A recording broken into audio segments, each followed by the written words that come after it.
Eu sou Lucília Machado, sou terapeuta sistêmica e queria conversar com vocês hoje sobre o medo. Uma das terapias, né, uma das abordagens principais que eu uso no meu consultório é a hipnoterapia.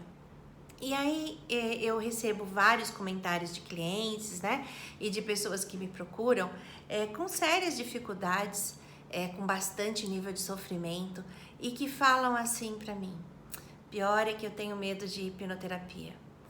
E aí eu fico pensando nessa história do medo, o tanto que o medo nos paralisa e o quanto que o medo, ele como é que eu digo, inexplicável. Porque a pessoa tem medo de fazer um tratamento, né, que ele nunca fez e que ele ouviu falar que pode dar algumas consequências, que eu digo de verdade que é tudo, né, ilusão, tudo mentira. Mas não tem medo de arrancar uma perna, de morrer com câncer, ou de passar por um procedimento muito intenso, invasivo demais, de uma cirurgia para redução de estômago. Então, é um medo que ele é inexplicável.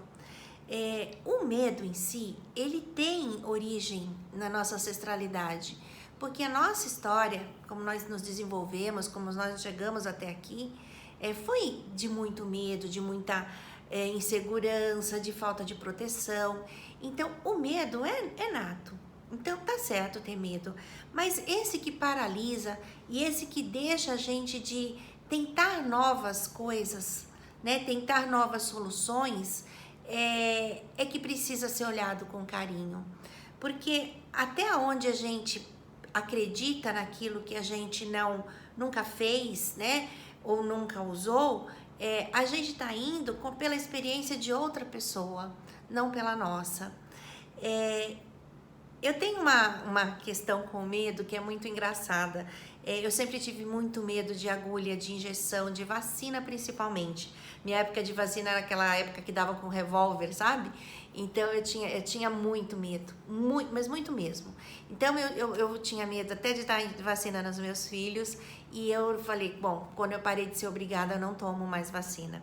E aí veio essa coisa da febre amarela e eu precisei viajar e eu precisei tomar. E aí eu fui, morrendo de medo, e aí, vamos tomar essa vacina. E eu olhei, senti a vacina e falei, vou perceber como é que é isso. E aí, eu falei, nossa, mas é isso? Então, que imagem de vacina eu tinha na minha cabeça? A imagem infantil, aquela imagem de criança. E a imagem da criança, ela é ligada em sentimentos, mas ela não tem lógica. O cérebro não põe lógica, ele só tem a emoção. Então eu me lembro muito bem que todo mundo ficava em fila, né, na escola e iam, né, vacinando e cada um pior que o outro. Então, quando chegava no último, o último já estava quase morto, sem nunca nem ter feito nada. Então, esse medo tem que ser olhado com muito carinho. Se não é um medo infantil, e é medo do quê? Porque provavelmente assim, pode ser um medo até de resolver, de ficar sem aquele sintoma, porque todas as terapias são válidas e depende da pessoa em si. Mas não ir atrás de uma ajuda por medo, né, de um desconhecido, é muito limitante, né, na vida da gente. Então, olhar esse medo com carinho, olhar todas as possibilidades e tirar essas jaulas que são colocadas em volta da gente, por crenças, por comentários, por diz-me-diz. Então, tem um pensamento que eu ouvi e que eu acho muito importante, é que quando a gente fala de algumas coisas ou fala de alguma pessoa, a gente está matando o poder de outra pessoa interpretar aquilo diferente. Então, se eu falo mal de uma pessoa para o outro, sem ter a chance de conhecer, já vai ficar interpretando mal aquela pessoa. E aí, quando você fala mal ou nem fala mal, fala o seu ponto de vista de uma terapia, de um procedimento para uma outra pessoa, você está colocando a sua interpretação, mas você está tirando o direito do outro de experimentar e ser bom para ele. Então, acreditar nos pontos de vista dos outros é muito limitante.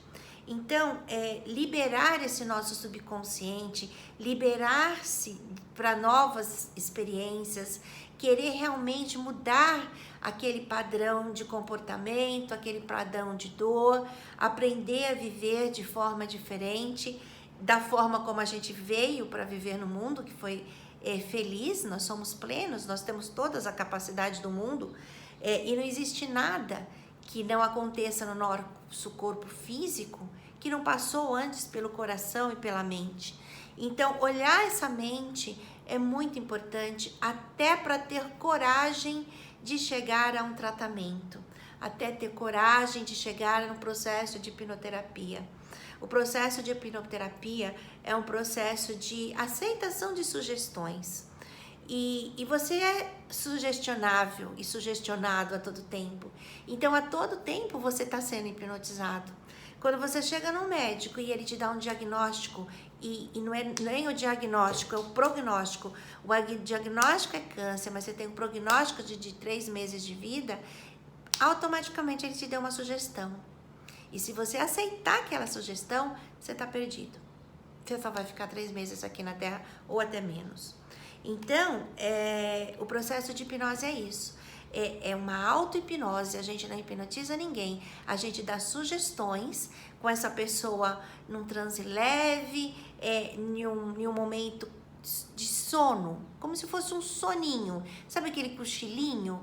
Mas você tá aqui atento, você tá aqui interagindo e fazendo as suas escolhas, inclusive a escolha mais importante, que é a escolha de mudar a sua vida. Então, espero que fique um pouquinho mais claro, que vocês pensem muito nesse medo, que vocês olhem para esses pontos de vista das pessoas que estão em volta, com muito cuidado, se realmente é válido, se não é válido, se for válido vocês acatam, se não for válido vocês acreditam no seu. É muito importante a gente acreditar no nosso ponto de vista, que esse nosso ponto de vista é aquilo que faz bem para nós, faz bem para o nosso corpo. Lindo dia para vocês, fiquem com Deus. Se gostarem do meu vídeo, se quiserem me acompanhar, se inscrevam, por favor, ativem o sininho. Eu vou ficar muito feliz de ter vocês por aqui. Grande beijos, fiquem com Deus.